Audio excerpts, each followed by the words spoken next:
कल हमने 40वां काव्य लिया था, पुनः उसका उच्चारण कर लेते हैं। निःसंख्य सार शरणं शरणं शरण्य,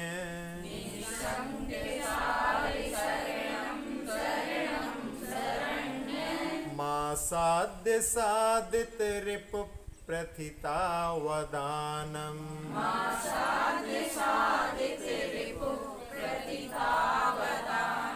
त्वत्पाद पंकजमपि प्रणिधान वन्द्यो,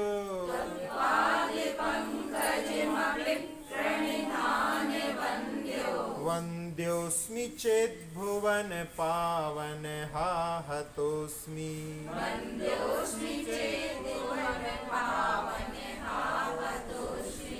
इसमें भुवन पावन जो संसार को पवित्र करने वाले भगवान, निसंख्य सार शरणम, असंख्यात शेष पदार्थों की घर की रक्षा करने वाले हैं, और शरण्यम यानी शरणागत के प्रतिपालक हैं, साधित रिपु प्रतितावदातम, जो संसार में अपने शत्रुओं के नाश से प्रसिद्ध है पराक्रम जिनका। त्वदपाद पंकजम आसाद्यम अपि, आपके चरणकमल को पाकर के भी प्रणिधान वंद्या, उनके ध्यान से रहित हूँ, इसीलिए वंद्या अस्मि, इसीलिए मैं अभागा हूँ, और तथा हा हता अस्मि, इसीलिए मैं कर्मों के द्वारा नष्ट हो रहा हूँ, या कर्म मुझे दुख दे रहे हैं। आज अपन 41वां काव्य प्रारंभ करते हैं। देवेंद्र वंद्य विदिताखिल वस्तुसार,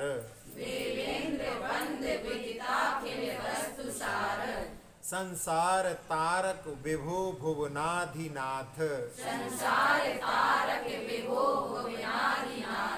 त्रायस्व देव करुणारद मां पुनीहि, सीदंत मध्य भय दव्य सनाम्बुराशे, देवेंद्र वंद्य विदिताखिल वस्तुसार,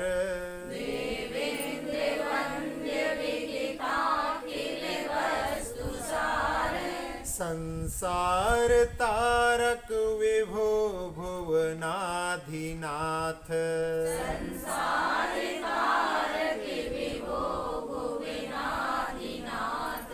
त्रायस्व देव करुणारद मां पुनीहि,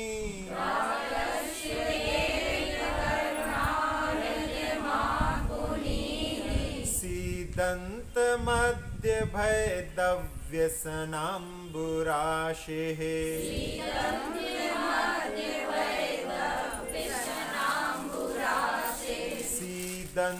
मध्य भय दव्यसनाम्बुराशे।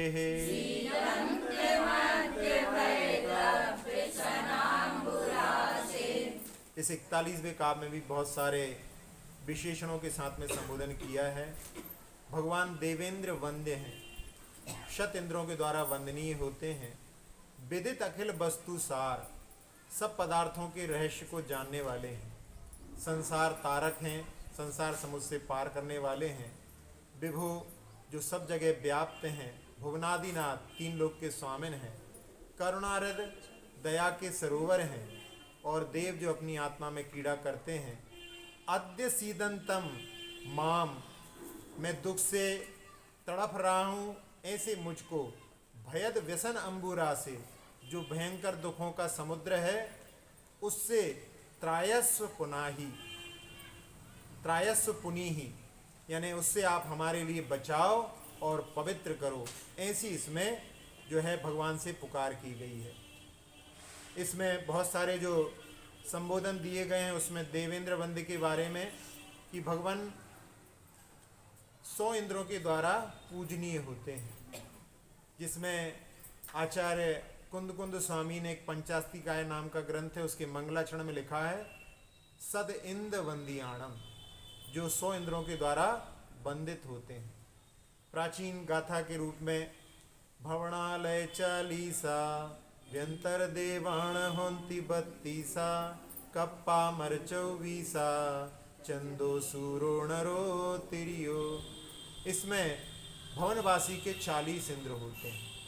तो भवनवासियों के 10 भेद होते हैं, लेकिन इनके यहाँ पर 10 इंद्र ना होकर के 20 इंद्र होते हैं। तत्वार सूत्र के 4थे अध्याय में आता है, वहाँ पर पूर्वयोर द्विंद्राह, पूर्व के 2 निकायों में 2-2 इंद्र होते हैं। तो भवनवासी और व्यंतरों में 2-2 इंद्र होते हैं, तो उनके 10 भेदों में 20 इंद्र हो जाते हैं। और 20 ही प्रतीन्द्र होते हैं, जैसे अध्यक्ष उपाध्यक्ष होते हैं, तो भवनालय 40। फिर व्यंतर देवाण होंती 32, व्यंतरों में 8 भेद हैं, उनके 16 इंद्र और 16 प्रतीन्द्र, ऐसे 32 हो जाते हैं। कल्पवासियों में 16 स्वर्गों में केवल 12 स्वर्गों में ही इंद्र रहते हैं, इसलिए वहाँ पर जो है 12 इंद्र और 12 प्रतीन्द्र। पहले 4 कल्पों में 4 इंद्र हैं, आखिरी के 4 कल्पों में 4 इंद्र हैं, और बीच के 8 कल्पों में 4 इंद्र हैं। ऐसे 12 इंद्र और 12 प्रतीन्द्र, ऐसे 24 हो जाते हैं। चंद्रमा इंद्र है और सूर्य प्रतीन्द्र है, और मनुष्यों में चक्रवर्ती और त्रियंचों में सिंह, ऐसे जो हैं शत इंद्र के द्वारा भगवान वंदनीय होते हैं। तो ये देवेंद्र वंद्य से अपन इसको समझेंगे। विदित अखिल वस्तु सार, भगवान जो है समस्त संसार की वस्तुओं के सार को जानते हैं। इसीलिए जिनागम में उपदेश में बताया गया है कि मनुष्य भव का सार क्या है, जो इस मनुष्य भव से भी मुक्ति को प्राप्त कर ले। आचार्य गुणभद्र स्वामी ने आत्मानुशासन में लिखा है, अवश्यम नश्वरैरेभि रायु कायादिभिर यदि शाश्वतम पद मायाति मुदायात मवेहिते, यानी ये जो नष्ट होने वाली काया है, इससे यदि कोई शाश्वत पद प्राप्त कर ले तो उसने जो है सब कुछ प्राप्त कर लिया।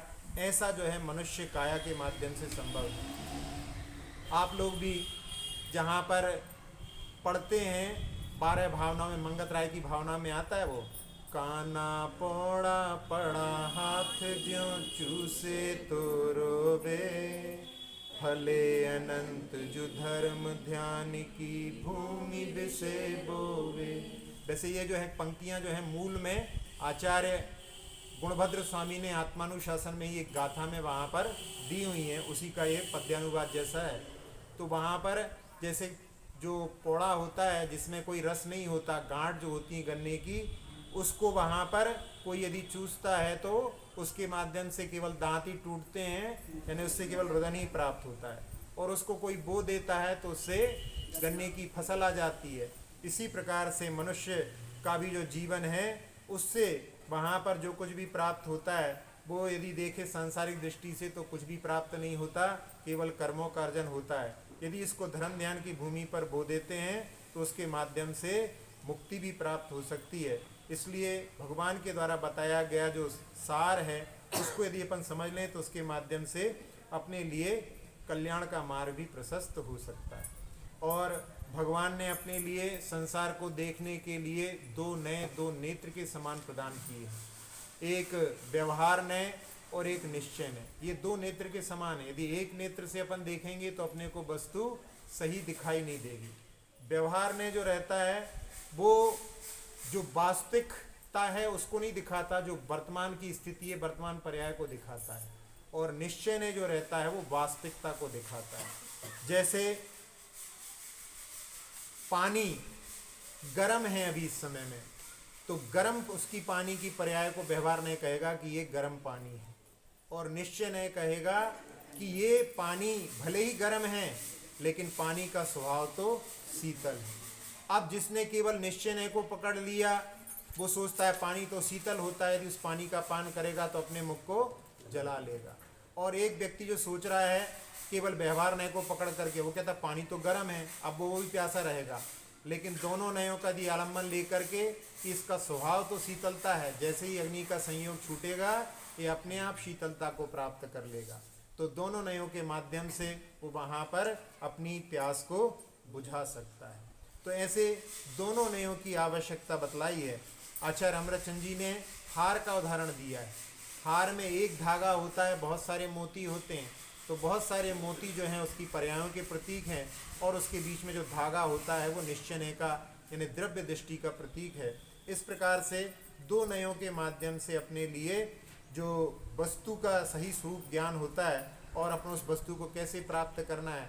जैसे कोई कपड़े को भी उदाहरण के रूप में ले सकते हैं, कपड़ा यदि मैला है तो वहाँ पर निश्चय नहीं कहेगा कि इसका स्वभाव तो निर्मलता है, लेकिन वर्तमान में उसकी पर्याय जो है मैली है।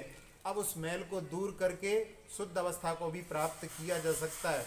जब तक दोनों नयों का आलम्बन नहीं लेंगे तब तक अपन उसको शुद्ध अवस्था को प्राप्त नहीं कर सकते।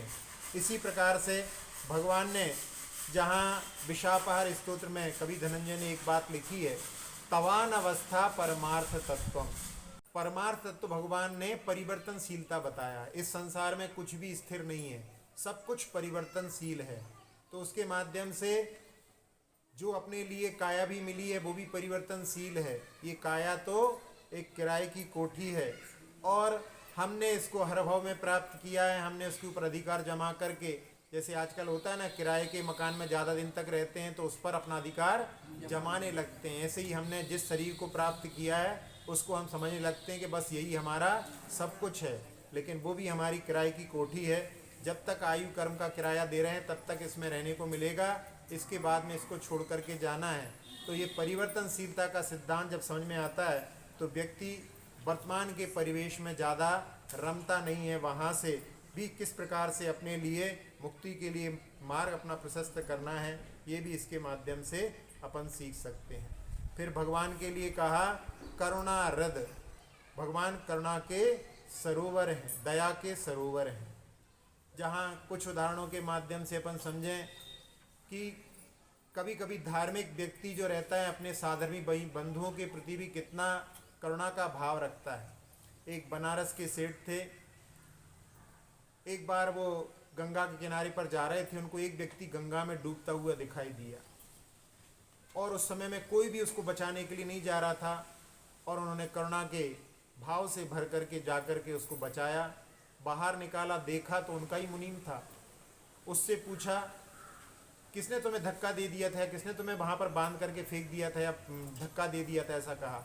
तो उस समय में कहता है कि नहीं, मैंने जो है आपके 5,000 रुपये सट्टे में लगा दिए थे और मैंने सोचा कहीं आप जो है पुलिस में मुझे दे देंगे तो मैं जेल में चला जाऊंगा, इसलिए मैंने जो है सोचा कि इसमें डूब करके मैं मर जाता हूँ।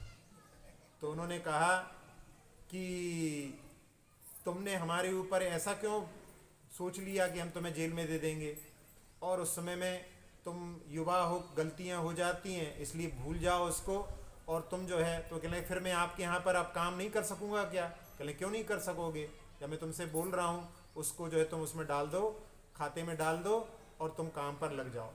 ऐसे करुणा के भाव से उसको उन्होंने काम पर लगा लिया। थोड़े दिन तो ठीक रहा, अगले साल सेठ को जो है 1 लाख रुपए का मुनाफा हुआ। अब वो सोचने लगा कि इनका सेठ जी का बच्चा छोटा सा है, पत्नी जो है ज़्यादा समझदार नहीं, जानती क्या है इसके बारे में।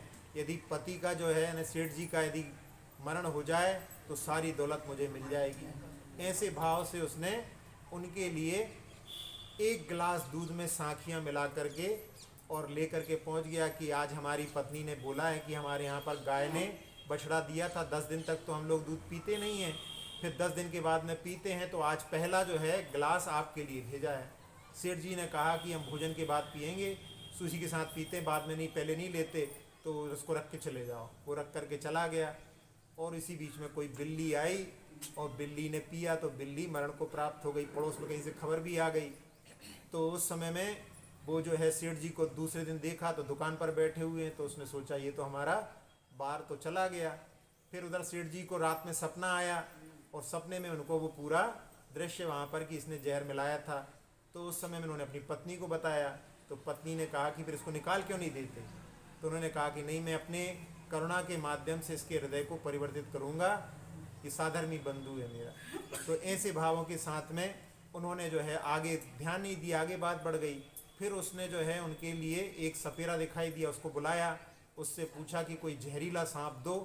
तो उसने कहा भी मैंने कल ही पकड़ा है, उसका भी मुख जो है दांत भी नहीं निकाले हैं जहर के। तो उसने उसको खरीद लिया और उसको उसके जहाँ सेठ जी सोते थे वहाँ पर छोड़ दिया। और उस समय में भी सेठ जी के रजाई पर वो गिरा और वहाँ से भी चला गया। सेठानी ने देख लिया, सेठानी ने उस समय में नौकर को बुलाया, नौकर उसको मारने के लिए डंडा लेकर के आया। तो सेठ जी ने कह दिया कि नहीं, मारना नहीं। तो कहने वो पता नहीं निकला नहीं, तो कहने ऐसे बहुत से सांप पलते रहते हैं, यानी उनका कहने का मतलब उसके लिए भी था। फिर भी उन्होंने कहा कि जिसका आयु कर्म बलवान होता है उसके लिए कुछ नहीं होता, तो उसको मारने के लिए मना कर दिया और उसने जो कुछ किया उसके लिए वहाँ पर निकालने के लिए उसको छोड़ दिया। फिर उसके बाद में उसने देखा कि इनका फिर भी नहीं हुआ है, तो उसने लूटने के लिए दो जो वहाँ पर गुंडे थे उनसे बात करके और पीछे के दरवाजे से रात्रि के समय में उनको बुला लिया। और उस समय में सेठ जी की नींद खुल गई। सेठ जी वहाँ पर पहुँच गए तो वो दोनों जो है गुंडे वहाँ से भाग गए। इस समय में वो बिल्कुल एकदम घबरा गया, उनके चरणों में गिर पड़ा।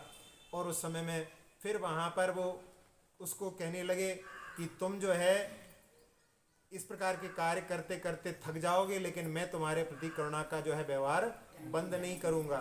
तो उस समय में वो बहुत क्षमा मांगता है और उस समय सेठ जी उसको अपने गले से लगा लेते हैं और बाद में कहते हैं कि वो उनका बहुत विश्वास पात्र जो है मुनीम, जो उसने बहुत अच्छे अच्छे काम भी फिर बाद में किए, तो ऐसा उसका हृदय भी परिवर्तित हो गया। तो यहाँ पर जो साधर्मियों के प्रति भी किस प्रकार का वात्सल्य होता है, वो करुणा के रस भगवान के लिए कहा गया है, हृदय दया के सरोवर होते हैं।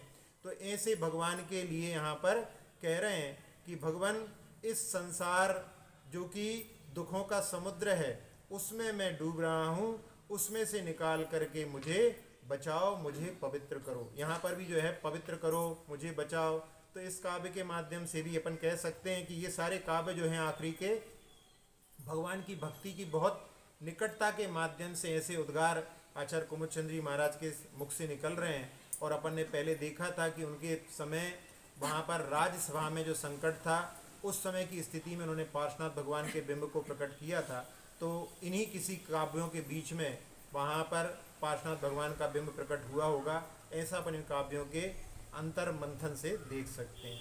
और यहाँ जो संसार है उसमें दुखों का जो सागर बताया है, तो संसार में कई प्रकार के दुखों का वर्णन आप लोग वैराग्य भावना में जानते ही हैं कि यहाँ पर कोई इष्ट वियोगी बिलखे, कोई अनिष्ट संयोगी, कोई दीन दरिद्री बिगुचे, कोई तन के रोगी। इस प्रकार संसार में बहुत प्रकार के दुख होते हैं और उसमें 4 प्रकार के आर्त ध्यानों के बारे में भी अपन ने पहले देखा था।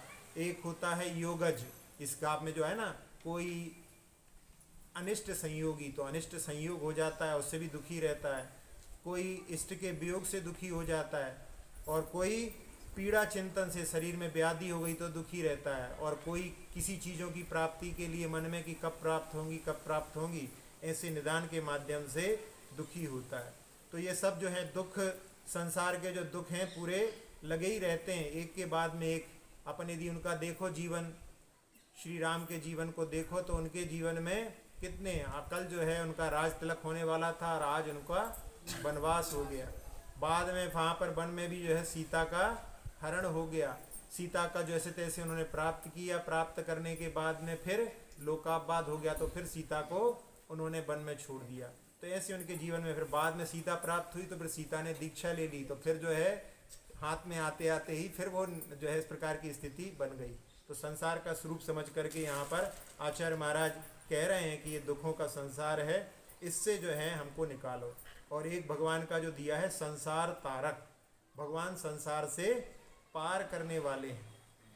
तो इसमें भी संसार तारक की दृष्टि से अपन देखें तो यहाँ जो भगवान ने उपदेश दिया है उसमें भेद विज्ञान का उपदेश दिया है।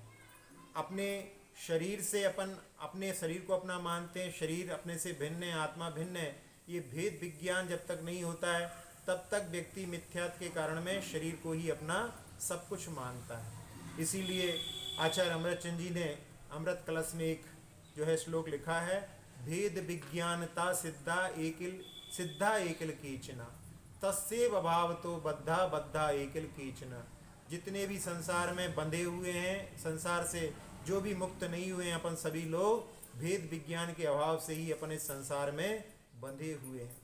और जिन्होंने भी सिद्ध पद को प्राप्त किया है वो सब भेद विज्ञान के माध्यम से ही सिद्ध हुए हैं। ऐसे भगवान के उपदेश के माध्यम से जो कि संसार से स्वयं पार हुए हैं, दूसरों को भी पार करने वाले हैं, ऐसे भगवान के चरणों में अपने लिए भी प्रतिदिन इस प्रकार की भावना करना चाहिए कि भगवान इस संसार समुद्र से जैसे आप पार हुए हैं वैसे हमारे लिए भी ऐसा संबल, ऐसी मन में भावना प्रदान करें कि हम भी इस संसार समुद्र से पार हो सकें। देवेंद्र वंद्य त्रिभुवन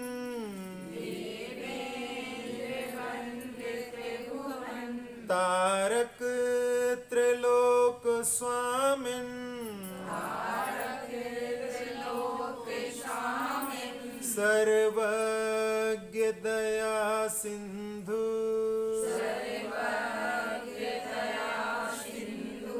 चाहूं मैं नाथ रक्षण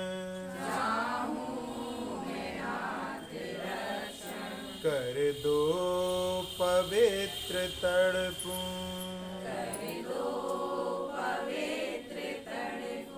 दुख सिंधु का निवाला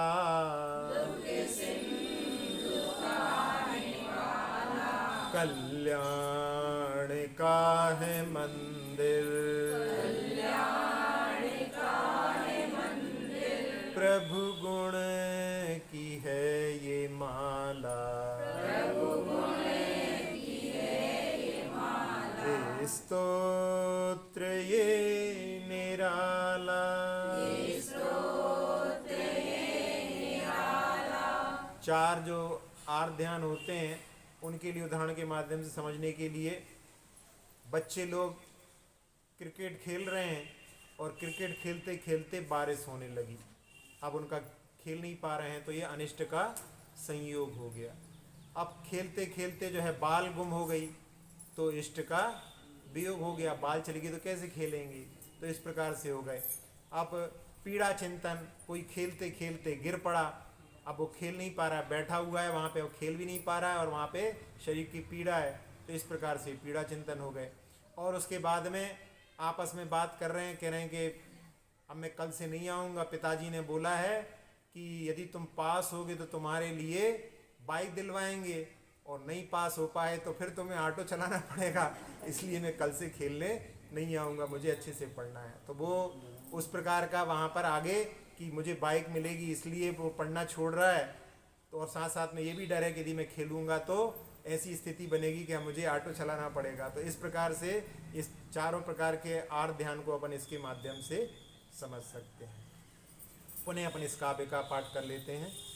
देवेंद्र वंद्य विदिताखिल वस्तु सार देवेंद्र वंद्य विदिताखिल वस्तु सार संसार तारक विभु भुवनाधिनाथ संसार तारक विभो भुवनाधिनाथ त्रयस्वदेव करुणार्द मां पुनीः त्रयस्वदेव करुणार्द मां पुनीः सिदन्त मध्य भयदव्यसनाम्बुरासेः सिदन्त मध्य भयद